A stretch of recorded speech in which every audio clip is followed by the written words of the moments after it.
الحمد لله القائل قل إنما أنا بشر مثلكم يوحى إلي أنما إلهكم إله إلي أنما إلهكم إله واحد فاستقيموا إليه واستغفروه وويل للمشركين أشهد أن لا إله إلا الله وحده لا شريك له وأشهد أن محمدا عبده ورسوله اللهم صل وسلم على سيدنا محمد وعلى آله وأصحابه أجمعين أما بعد فيا عباد الله أوصيني نفسي وإياكم بتقوى الله فقد فاز المتقون وقال تعالى يا أيها الذين آمنوا اتقوا الله حق تقاته ولا تموتن إلا وأنتم مسلمون. Sidang jemaah mukminin rahimakumullah. Tiada kata seindah bahasa, tiada pesanan dan wasiat yang lebih utama melainkan daripada pesanan dan wasiat takwa.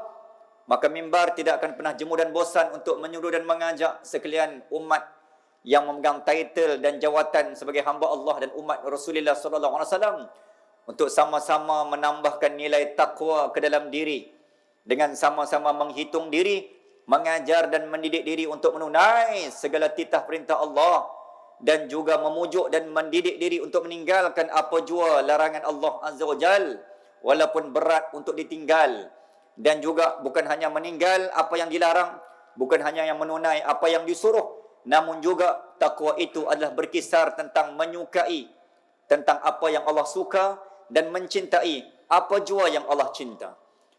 Di hari yang penuh kemuliaan, sebelum khatib melanjutkan bicara, suka khatib memberikan peringatan kerana peringatan itu sebahagian daripada kecintaan. Sama-sama kita meninggalkan perkara lara yang boleh memutuskan hubungan cinta antara hamba dan pencipta yang bertentangan dengan sunnah dan adab, iaitu tindakan memesongkan perhatian, termasuk bermain telefon bimbit, lena yang berpanjangan dan seumpamanya, kerana ia termasuk dalam perbuatan-perbuatan yang boleh mencacatkan segala pahala Jumaat kita pada hari ini. Ayuh kita memberikan fokus tumpu kepada apa yang bakal dikupas, apa yang bakal dibincangkan pada tengah hari yang berbahagia ini di keheningan 3 Syawal. Mudah-mudahan perkongsian yang mudah-mudahan ikhlas pasti akan berbekas. Muslimin dan muslimat, ayuh kita memberikan perhatian. Tajuk khutbah yang bakal dikupas pada hari ini ialah erti Syawal dan sejarah hari raya. Sidang mukminin rahimakumullah, Ramadan sekitar 72 jam baru sahaja meninggalkan kita. Setelah 72 jam kurang lebih kita ditinggalkan oleh Ramadan, maka persoalannya, apakah di dalam hati dan jiwa ini masih ada rindu? Setelah jiwa dibersih sempurna, setelah hati dijernih seluruhnya, setelah amalan ditingkatkan semaksimumnya, dan setelah darjat manusia diangkat level setinggi-tingginya, masih basah zikir dan selawat tarawih, masih terngiang-ngiang kedengaran alunan tadarus Al-Quran mengisi dan memenuhi setiap ruang masjid ini, masih basah dan masih terngiang-ngiang rasanya, masih berbekas kesan tahajud di wajah penuh dengan kemuliaan. Setiap individu muslim yang baru saja ditinggalkan pergi oleh Ramadan kurang lebih 3 hari yang lalu telah mencapai rekod pencapaian cemerlang dalam amalan dan ibadah. Kita sudah berada di tahap yang bukan biasa-biasa. Justru persoalannya, apakah segala rekod pencapaian itu, apakah rekod kecemerlangan itu berjaya dipertahankan? Apakah kekuatan itu kian lemah? Apakah kejenihan itu makin keruh? Apakah kebaikan amalan itu makin pudar? Apakah semangat kebaikan kita makin hilang ditelan zaman ataupun ditelan oleh santapan juadah hari raya?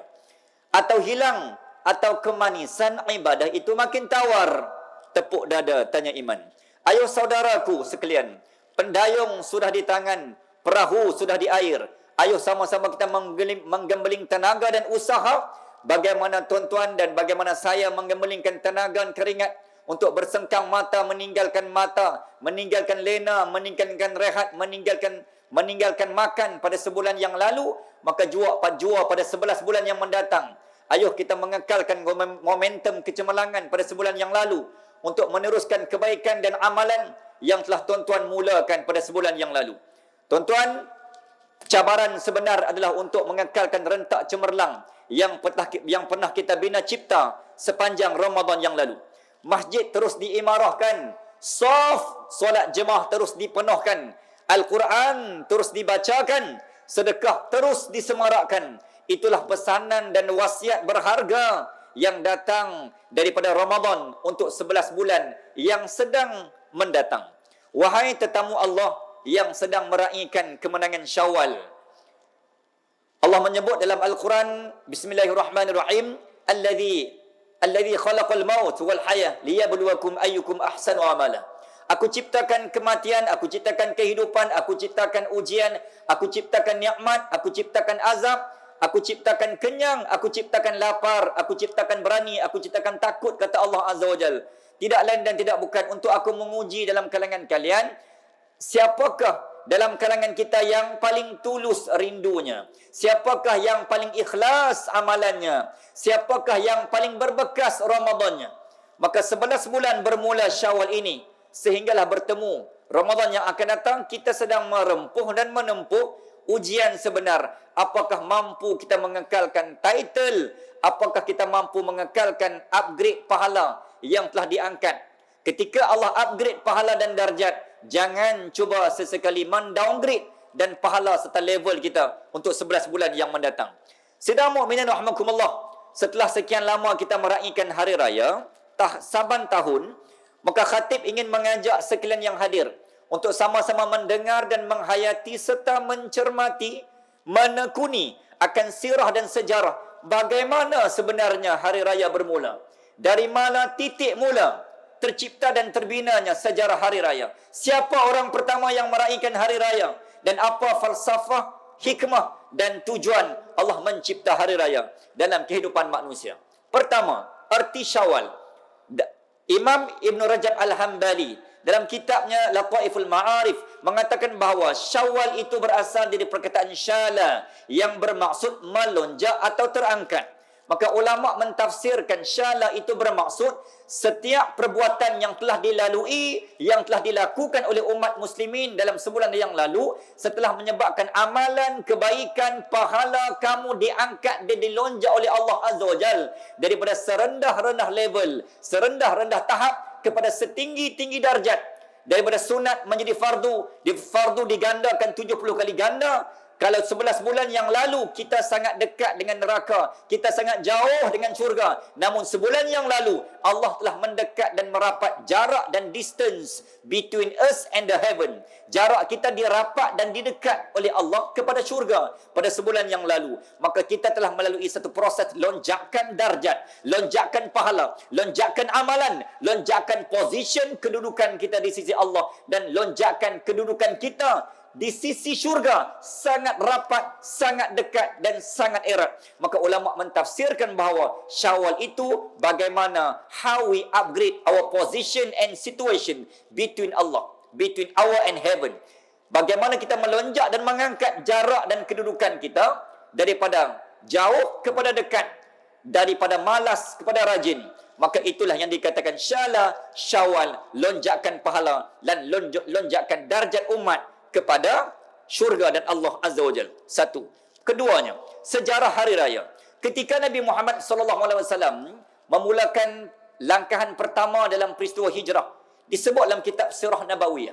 Ibn Hisham dalam kitab Sirah Nurul Yaqin juga merekodkan bahawa ketika Nabi memulakan perjalanan pertama, Nabi sampai when the first day, Nabi sampai di Madinatul Munawwarah, Nabi melihat antaranya golongan Aus dan Khazraj telah meraihkan dua hari raya yang dinamakan Niyarus ataupun Nairus dan Mahrajan. Namun sayang, 1000 kali sayang, hari raya yang disambut, yang diraihkan oleh dua golongan Arab Madinah ini, hari raya yang tidak patuh syariah, yang penuh dengan arak, dengan judi, dengan perkara-perkara dosa yang boleh mencipta murka daripada Allah Azza wa Jal. Lantas Nabi Muhammad SAW telah berdoa kepada Allah Azza wa Jalla, ya Allah, andai benar umat-umatku ini memang suka fitrahnya untuk bersukaria dan hari-hari raya, ya Allah, maka engkau gantikan hari raya ini dengan hari raya yang lebih baik. Serentak dengan itu tuan-tuan, pada 17 Ramadan, pada tanggal 2 Hijrah, telah berlakunya peristiwa besar dalam kalender umat Islam. Tidak lain dan tidak bukan, iaitulah tentera peperangan Badar. Ketika mana 313 orang tentera Badar berjuang berkorban demi cinta, mempertahankan agama, bermodalkan darah, keringat dan air mata di medan Badar, persempadanan antara Mekah dan Madinah.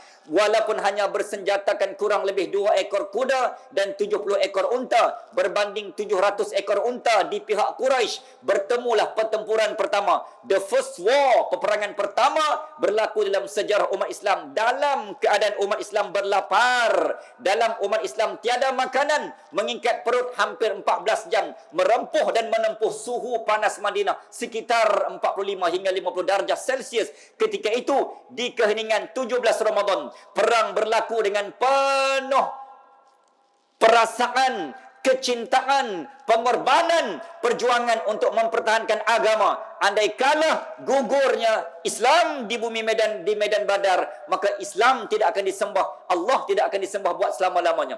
Itulah antara doa, petikan doa yang Nabi baca di keheningan Badar 17 Ramadan, maka berlakulah takdir Allah. Perang pertama, ketika mana 313 orang bertemu dengan 1000 tentera kufar daripada kafir Quraisy di bawah pimpinan Abu Jahal, ketika itu Allah menghadirkan kemenangan sebagaimana firman Allah Azza wa Jalla dalam surah Al-Imran ayat 123. Bismillahirrahmanirrahim. Wa laqad nasarakumullahu bi Badrin wa antum adillah.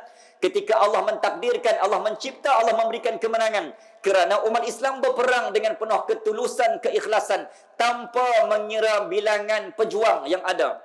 Kalau tuan-tuan ingin faham bagaimana berlakunya perang Badar, lihat saja medan Gaza dan Palestin hari ini. Ketika pejuang Al-Qassam hanya berdiri sebatang kara tanpa dibantu oleh 217 negara, namun mereka mampu mempertahankan Al-Aqsa selama 76 tahun tanpa roboh, tanpa runtuh, hanya berbekalkan modal air mata, darah, keringat dan tahajud mereka. Senjata mereka hanya sedikit kurang canggih berbanding dengan Israel, Yahudi Zionis laknatullah. Namun takdir Allah, bagaimana Allah memenangkan tentera Badar, begitu juga Allah memenangkan tentera Al-Qassam. Maka perang Badar Al-Kubra mungkin ada sedikit persamaannya dengan perang Yom Kippur yang telah berlaku antara Islam dengan Yahudi semenjak 7 Oktober 2023 sehingga berlarutan pada hari ini. 2. Setelah menangnya Badar, maka Allah menghadiahkan peperangan itu menandakan signal dan titik mula Islam menang di bumi Islam, bukan hanya di Madinah, tapi menandakan Islam menang di seluruh seantero dunia. Kemenangan itulah bertitik tolak dari situlah tuan-tuan dan tuan-tuan muslimin rahimakumullah, Allah mentakdirkan, Allah menghadiahkan nikmat Aidul Fitri, makna manusia kembali kepada menang, manusia kembali memenang kepada perang, manusia memenangkan ke atas hawa nafsu, manusia menang di atas kekalahan musuh, manusia menang di atas kekuatan kesatuan. Maka di situlah tuan-tuan terciptanya sejarah hari raya. Maka dalam arti kata lain, ahli Badar adalah golongan yang paling layak meraihkan hari raya. Asbab doa, asbab darah, asbab titik peluh keringat mereka memperjuangkan agama. Di situlah tuan-tuan, maka Allah hadirkan nikmat hari raya. 2. Yang ketiga, sejarah takbir raya berlaku sekitar pada bulan Syawal tahun ke-5 Hijrah, ketika Nabi Muhammad SAW bersama dengan tentera-tentera dan umat muslimin Madinah berada di bumi Madinah. Ketika itu umat Islam masih merayakan dalam mood Syawal, sekitar minggu kedua dalam bulan Syawal tahun ke-5 Hijrah. Tiba-tiba datangnya 10 batalion, 10,000 batalion gabungan 8 suku bangsa, Quraisy dan juga Yahudi, antaranya Bani Quraizah, Bani Sulaim, Bani Qainuqa. Ini antara bani-bani suku bangsa Yahudi yang besar sehingga hari ini masih berbaki di Madinah. Mereka bergabung dan bercantum dengan kekuatan militeri daripada Quraisy sekitar 10,000 bertemu dengan hanya 3,000 umat Islam di medan Khandaq ataupun di medan Madinah yang dinamakan Perang Al-Ahzab. Di situlah terciptanya sejarah baginda Nabi Muhammad SAW membina Parik ataupun Khandaq sebagai satu strategi dan master plan dalam menghadapi tentera musuh musuh Al-Ahzab. Ketika menggali parit, baginda sallallahu alaihi wasallam melafazkan kalimah Allahu Akbar, Allahu Akbar, Allahu Akbar. Ketika memecahkan batu yang sangat berat dan besar, justru Allah menghantar pasukan militeri dari langit. Tanazzalul malaikah, turunnya malaikat-malaikat dari langit, turut sama membantu tentera Islam yang hanya bermodalkan 3,000 orang. Akhirnya tuan-tuan, kemenangan tercipta buat kali perang yang ketiga di medan Ahzab ataupun di medan Khandaq.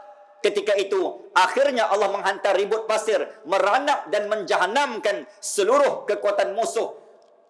Ketika Nabi melafazkan takbir Allahu Akbar, Allahu Akbar, Allahu Akbar, maka sahabat menyambungkan la ilaha illallah wahdah, sadaqa wa'dah, wa nasara 'abdah, sehinggalah akhir kalimah takbir. Maka dari situlah tuan-tuan, bertitik mula dari situlah tuan-tuan, maka bermulalah sejarah terciptanya takbiraya. Maka apa yang ingin khatib sampaikan dan tekankan dalam perkongsian hari ini tuan-tuan, semenjak dan setelah kita meraihkan hari raya tahun demi tahun, hari raya ini adalah signal kemenangan, bukan kekalahan. Hari raya ini adalah tanda kekuatan, bukan kelemahan. Hari raya ini tanda kesatuan, bukan perbalahan dan perpecahan. Hari raya ini adalah tanda pengorbanan, bukan sambil lewa dan sambil leka. Hari raya ini adalah simbol kecintaan pada agama, bukan tanda benci pada agama. Maka hari raya perlu disambut dengan penuh kesyukuran dan kemenangan, kerana sejarahnya tercipta disebabkan air mata, darah dan perjuangan. Sidang mukminin rahimakumullah, mengakhiri khutbah pada hari ini, maka mimbar ingin menyeru sekali lagi, ayo sama-sama kita meraihkan Syawal dengan penuh kesyukuran dan kerendahan, kerana ia tercipta di pengorbanan air mata dan darah Nabi dan juga sahabat. Yang kedua, dalam kita bergembira, jangan lupa pada mereka yang tiada apa yang kita ada. Saat dan ketika tuan-tuan sedang mendengar khutbah ini, umat Gaza, umat Rafah, umat Palestin dan juga kawasan-kawasan yang ditindas, yang genosid, pembunuhan, pembantaian umat Islam yang berlaku juga, termasuk di Kashmir, di Uyghur, Cina dan seumpamanya tuan-tuan. Mereka hanya mampu solat di atas pasir, runtuhnya bangunan masjid. Kita masih ada bangunan, kita masih ada bumbung untuk bernaung, kita masih ada kapet masjid untuk bersujud, kita masih ada tiang untuk bersandar. Sedangkan mereka hanya mampu solat di atas pasir-pasir, puing-puing debu pasir. Mereka hanya mampu solat tuan-tuan, hanya beralaskan pasir, tanah, bukannya kapet masjid. Mereka hanya mampu menikmati juadah rumput dan air. Bahkan ada yang berpuasa di dunia namun berhari raya di syurga. Namun bulan Ramadan yang lalu ada yang iftarnya di dunia namun berbuka di syurga. Yang ketiga, hidupkanlah sunnah baginda Rasul sallallahu alaihi wasallam dengan ziarah menziarahi, saling memaaf-maafi, lupakan segala sengketa. Kerana silaturahmi itu, silaturahmi ataupun silaturahim itu adalah pengikat kasih setia. Yang keempat, pohonkan kekuatan dan kepada Allah Azza wa Jal agar kita mampu dikekalkan momentum agenda kebaikan, kecemerlangan amalan dan ibadah. Bangun awal, mempertahankan tahajud, mempertahankan solat subuh berjemaah, mempertahankan solat berjemaah sehingga saf penuh sampai ke masjid. Di luar masjid, mudah-mudahan Allah kurniakan kekuatan. Yang kelima, antara doa yang boleh kita kongsi, antara doa yang boleh kita amalkan sepanjang Syawal ini adalah Allahumma ja'alna minal aidin wal faizin fid dunya wal akhirah. Allahumma ja'alna minal aidin, ya Allah Engkau jadikanlah kami golongan yang sentiasa kembali kepada masjid, kembali menunaikan solat, zakat, kembali bersilaturahim, kembali bersatu bukan berpecah, kembali kepada fitrah kebaikan, kembali kepada fitrah kehambaan, kembali kepada fitrah kemanusiaan, kembali kepada fitrah kehambaan yang sebenar. Mudah-mudahan apa yang kita kongsi hari ini berbekas masuk ke dalam sanubari untuk kita merempuh 11 bulan yang akan datang. Qala Allah Ta'ala fil Qur'anil Azim, fastaqim kama umirta wa man taba ma'ak, fastaqim kama umirta wa man taba ma'aka wa la tatghaw innahu bima ta'maluna basir. Oleh itu, maka tetap teguhkanlah kamu wahai Muhammad pada jalan yang benar sebagaimana yang diperintahkan kepadamu, dan hendaklah orang yang kembali kepada kebenaran mengikutmu berbuat demikian. Janganlah kamu melampaui batas. Sesungguhnya Allah Maha melihat apa yang kamu kerjakan. Surah Hud ayat 112. Barakallahu li wa lakum fil Qur'anil azim wa nafa'ni wa iyyakum bima bidahdi sayyidil mursalin. Aqulu ma sami'tum wa astaghfirullah li wa lakum wa li sa'iril muslimin min kulli dhanbin fastaghfiruh innahu huwal ghafurur rahim.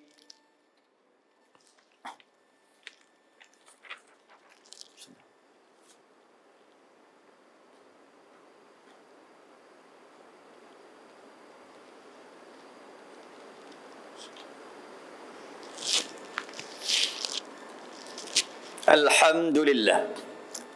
Alhamdulillah ala alaihi wa ihsani. Wa syukru lahu ala taufiqihi wa amtinani.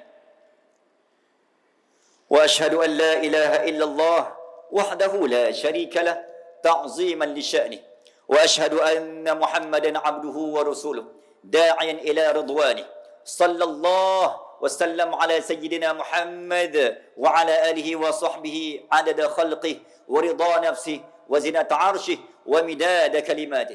Amma ba'd, faya ibadallah ittaqullaha ta'ala rabbakum haqqa tuqatih wa'malu bi ta'atih wa mardatih. Thumma a'lamu anna Allah subhanahu wa ta'ala amarakum bi amrin bada'a fihi bi nafsih faqala aliman hakima inna Allah wa malaikatahu yusalluna 'alan nabiy يا أيها الذين آمنوا صلوا عليه وسلموا تسليما اللهم صل وسلم على عبدك ورسولك محمد البشير النذير والسراج المنير وارض اللهم عن آله وصحابته أجمعين وعن التابعين ومن تبعهم بإحسان إلى يوم الدين وعنا معهم بعفوك وكرمك وإحسانك يا أرحم الراحمين. Dalam kesempatan yang berbaki ini ya tuan-tuan, mimbar ingin menyeru agar sama-sama kita menjadikan keselamatan diri, keluarga dan pengguna jalan raya yang lain sebagai keutamaan di sepanjang musim perayaan,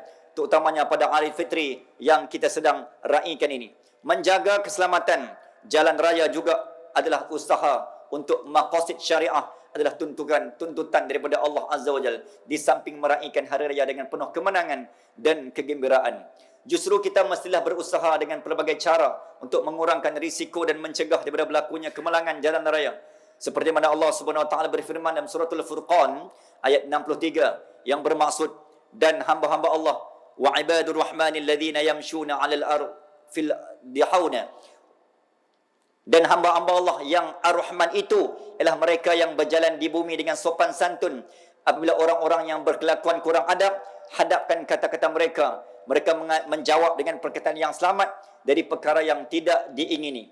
Muslimin juga diingatkan agar tidak melakukan 7 kesalahan utama lalu lintas, iaitu memotong barisan, memotong di garisan kembar, tidak mematuhi syariat, isyarat lampu merah, memandu melebihi had laju, menggunakan telefon bimbit semasa memandu, tidak memakai tali pinggang dan topi keledar sehingga boleh membahayakan nyawa dan keselamatan pengguna jalan raya yang lain. Allah Subhanahu wa taala melarang para hamba-Nya yang beriman untuk sama-sama tidak mencederakan maupun mencetuskan bahaya pada pengguna dan keselamatan pengguna jalan raya yang lain. Allahumma ghafir lil muslimin wal muslimat wal mu'minin wal mu'minat al ahya'i minhum wal amwat. Allahumma a'izz al islam wal muslimin wa dammir a'da'aka a'da'ad din wa ansurna man nasara ad-din wa khudhul man khadhal muslimin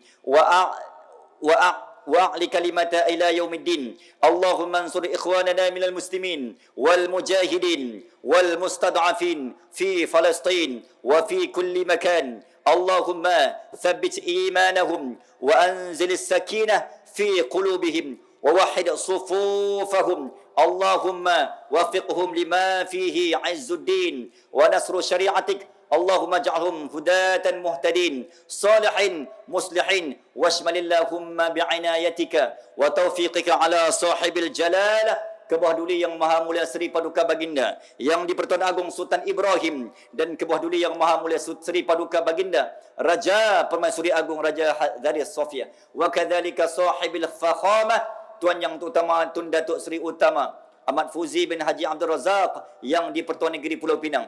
Allahumma dafa'anna al-bala والوباء والغلاء والرياء والربا والزنا والزلازل والمحن وسوء الفتن ما ظهر منها وما بطن عن بلدنا هذا خاصة وعن سائر بلاد المسلمين عامة يا رب العالمين. Ya Allah, dengan sifat-Mu yang Maha Pemurah dan Maha Pendengar, ya Allah, jadikanlah kami serta seluruh keturunan kami orang-orang yang istiqamah dalam mendirikan solat serta membawa momentum kecemerlangan Ramadan pada bulan-bulan yang mendatang sehingga kami bertemu dengan Ramadan yang akan datang, ya Rahman.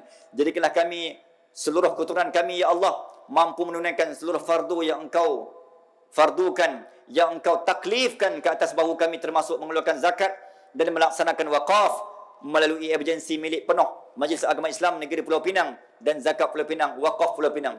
Ya Allah, berikanlah petunjuk-Mu kepada kami dan pemimpin-pemimpin kami agar memberikan khidmat bakti yang terbaik kepada agama sebagaimana tentera Badar dan pejuang-pejuang Al-Qassam yang sedang mempertahankan masjid hingga syahid. Ya Allah, kuatkan iman kami agar kami dapat menghindari perbuatan khianat, salah guana kuasa dan harta, memberi atau menerima rasuah dan segala perbuatan durjana yang boleh mencipta murka dan dosa, yang boleh menghampirkan kami kepada neraka setelah Engkau mendekatkan kami kepada syurga sepanjang Ramadan yang lalu. Rabbana atina fid dunya hasanah wa fil akhirati hasanah wa qina adzaban nar. Ibadallah, innallaha ya'muru bil 'adli wal ihsan wa ita'i dzil qurba wa yanha 'anil fahsya'i wal munkar wal baghi wa ya'zukum la'allakum tadhakkarun. Fadhkurullaha al-jalil yadhkurkum washkuruhu ala ni'amihi yazidkum wa la dhikrullahi akbar wallahu ya'lamu ma tasna'un. Aqimis shalah.